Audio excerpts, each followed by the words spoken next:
नमस्कार, खबरों की खबर में आपका स्वागत है। हिंदुस्तान में मौजूद कट्टरपंथी मुस्लिम संगठन, जिहादी ऑर्गेनाइजेशंस और पाकिस्तान के दलालों ने फिर से फन फैलाना शुरू कर दिया है। ये मुसलमानों को भड़का रहे हैं, बरगला रहे हैं, उनकी भावनाओं को इस कदर मोड़ रहे हैं कि हिंदुस्तान के अंदर मुसलमानों के ऊपर अत्याचार हो रहा है। मसला ज्ञानवापी परिसर का है, जो अभी कोर्ट में उसकी सुनवाई ही चल रही है। सुप्रीम कोर्ट ने भी इस पर अपना फैसला सुनाया था। ये लोग वहां गए थे, सुप्रीम कोर्ट से भी इनको मुंह की खानी पड़ी, लेकिन अब ये कह रहे हैं कि मुसलमानों को सड़कों पे आना होगा, बाकायदा विरोध करना होगा, और इसके लिए मीटिंग्स पे मीटिंग्स की जा रही हैं। पीएफआई जो एक आतंकी संगठन है, जिस पे मोदी सरकार बैन लगाने वाली है, उन्होंने एक मीटिंग भी की, बाकायदा प्रेस रिलीज जारी किया, और साथ ही साथ खबर यह भी आ रही है कि देवबंद वाले भी एक ऑल इंडिया लेवल की मीटिंग बुला रहे हैं। और सबका यही कहना है कि जिस हिसाब से कोर्ट के अंदर मंदिर और मस्जिद का मसला चल रहा है, वो मुसलमानों के खिलाफ बहुत बड़ा अत्याचार है।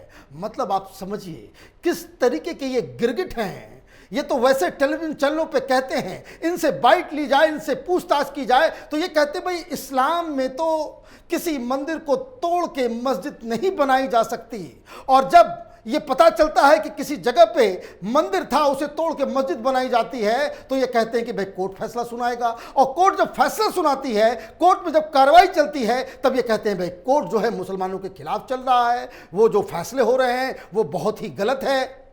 मतलब ये कि चित भी मेरी, पट भी मेरी, सब कुछ इनका।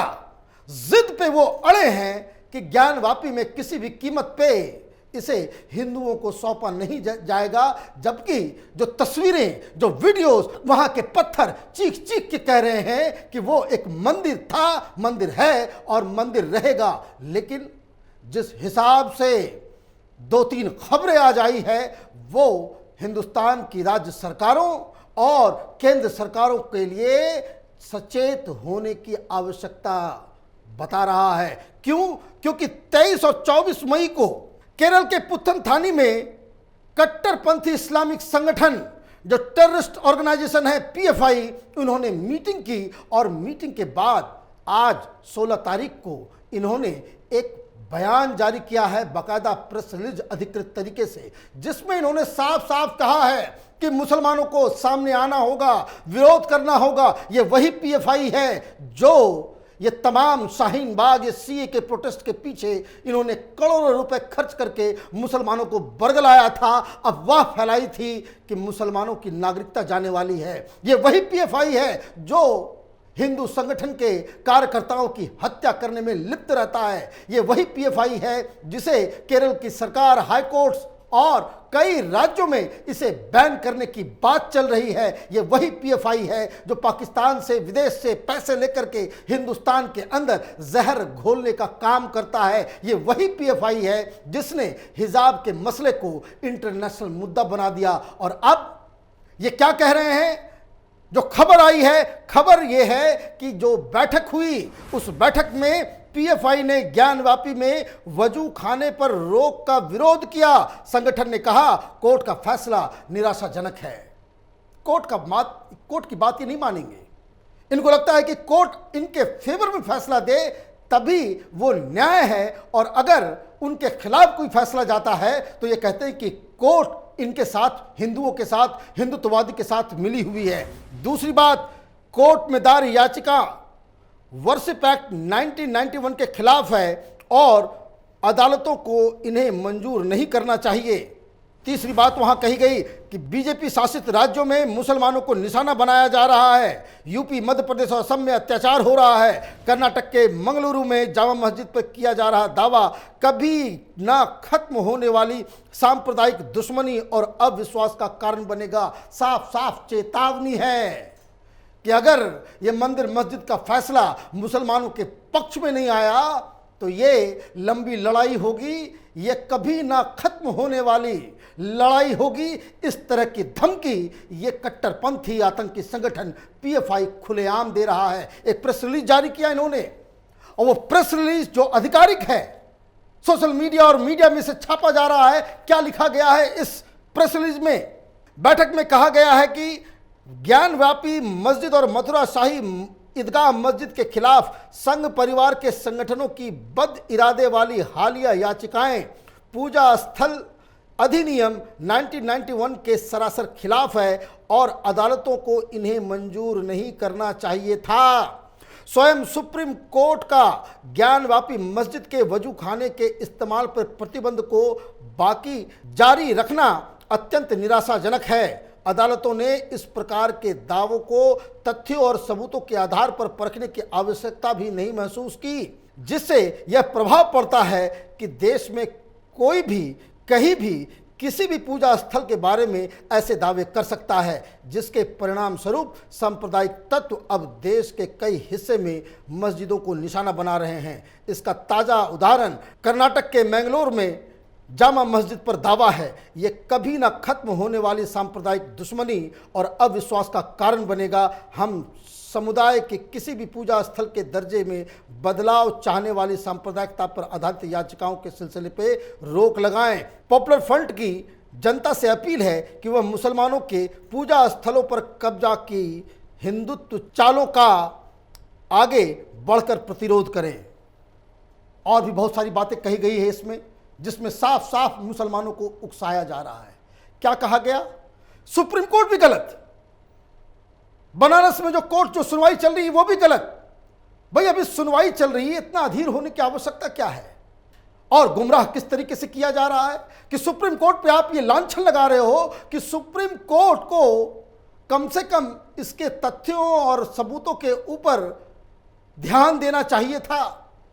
बिना किसी तथ्य, बिना किसी सबूत के ही ये फैसला कि वजू खाने का इस्तेमाल ना हो, ये निराशाजनक है। मतलब आप सुप्रीम कोर्ट के फैसले को भी चैलेंज कर रहे हैं और मुसलमानों को भड़काने में इसका इस्तेमाल कर रहे हैं। भाई ये सर्वे का विरोध आपने क्यों किया? बनारस के कोर्ट ने सर्वे किस लिए करवाया? सबूत जानने के लिए, साक्ष्य जानने के लिए कि उस परिसर के अंदर आखिर है क्या। वहां शिवलिंग मिल रहा है, वहां पर शिवलिंग में होल करने के लिए, उसमें छेद करने के लिए, शिवलिंग को खंडित करने के लिए आप दुस्साहस कर रहे हो और उसके बावजूद आप ये राग अलाप रहे हो। जब यही पीएफआई शाहीन बाग में आंदोलन कर रही थी तो ये लोग संविधान कि कानून को बचाना है, देश में रूल ऑफ लॉ को बचाना है, संविधान को बचाना है, इस तरह की दलीलें, इस तरह की बातें ये लोग कर रहे थे। लेकिन अब इस पीएफआई जो मुसलमानों के बीच जहर फैलाने का काम कर रहा है, उसकी एक करतूत 2 दिन पहले आई थी, जब छोटे छोटे बच्चों का इस्तेमाल किया जा रहा था हिंदुओं के खिलाफ, क्रिश्चियंस के खिलाफ। इतनी ही अश्लील और इतने ही आपत्तिजनक जो नारेबाजी हो रही थी, जिसे बताना भी उचित नहीं है, उस पर अलग ये केस चल रहा है। तमाम चीजें जिस हिसाब से हनुमान जयंती के दौरान देश के अलग अलग इलाकों में पत्थरबाजी की गई, जिस हिसाब से पीएफआई का नाम हर उपद्रव में इनका आ जाता है, तो ये मुसलमानों के रहनुमा बन रहे हैं। मुसलमानों को भी सचेत होना चाहिए इस तरह के संगठनों से। इस्लाम में तो ये कहा जाता है, ये लोग यही दावा करते हैं कि किसी मंदिर को तोड़ के मस्जिद नहीं बनाई जा सकती, और जब मंदिर निकल रहा है तो फिर ये किस हिसाब से ये कहते हैं कि भाई हम इसका विरोध करेंगे। मस्जिद अगर निकल गई, मस्जिद के अंदर से अगर कोई मंदिर निकल जाता है, इनको अपने आप सारे क्लेम्स जो है वो छोड़ देने चाहिए। लेकिन नहीं, ये जिद है कि इनको अपनी मनमानी करनी है, कोर्ट का नहीं सुनना, सरकार की बातें नहीं सुननी, सुप्रीम कोर्ट के फैसले के ऊपर भी आप टिप्पणी करना चाहते हो। मतलब साफ है कि पीएफआई, देवबंद जैसे कट्टरपंथी संगठन हिंदुस्तान में फिर से मुसलमानों को भड़काने का काम कर रहे हैं। ये लोग देश को जलाने के लिए अफवाहें फैलाने का काम इन लोगों ने शुरू कर दिया है। और सबसे दुखद बात यह है कि पॉलिटिकल क्लास हिंदुस्तान का वो चुप बैठा हुआ है, क्योंकि अगर शिवलिंग वहां है, अगर ज्ञानवापी के अंदर हिंदू प्रतीक चिन्ह मिल रहे हैं, तो इनका दावा कहां स्टैंड करता है। और जब दावा स्टैंड नहीं करता है तो इनको ऑलरेडी ऐसे ही सरेंडर कर देना चाहिए अगर ये चाहते हैं। लेकिन ये हिंदुस्तान में दंगा भड़काने के लिए, हिंदुस्तान के मुसलमानों को उनकी भावनाओं को भड़काने के लिए ये सारा प्रपंच किया जा रहा है। ऐसे संस्थाओं के खिलाफ सख्त से सख्त कार्रवाई करने की आवश्यकता है। केंद्र सरकार पहले ही पीएफआई को बैन करने की मांग और उस पर काम ऑलरेडी हो चुका है। एनआईए की तरफ से रिपोर्ट आ चुकी है। सारी एजेंसियां ये कह रही है कि ये पीएफआई हिंदुस्तान के इंटरनल सिक्योरिटी के लिए खतरा है। तो अब तक अमित शाह और प्रधानमंत्री मोदी क्यों इस पे चुप बैठे हुए हैं? क्यों पीएफआई के खिलाफ कार्रवाई नहीं हो रही है? पीएफआई के खिलाफ इमीडिएट एक्शन होना चाहिए। देशव्यापी प्रतिबंध लगाना बहुत ही जरूरी है पीएफआई के ऊपर, अदरवाइज ये हिंदुस्तान में आग लगाने, आग भड़काने का काम में जुटे हुए हैं। हमारी नज़र इन गतिविधियों पे बनी हुई है इनकी। आप देखते रहिए कैपिटल टीवी। हमारे वीडियोस को लाइक कीजिए, शेयर कीजिए और हमारे चैनल को सब्सक्राइब कीजिए। धन्यवाद।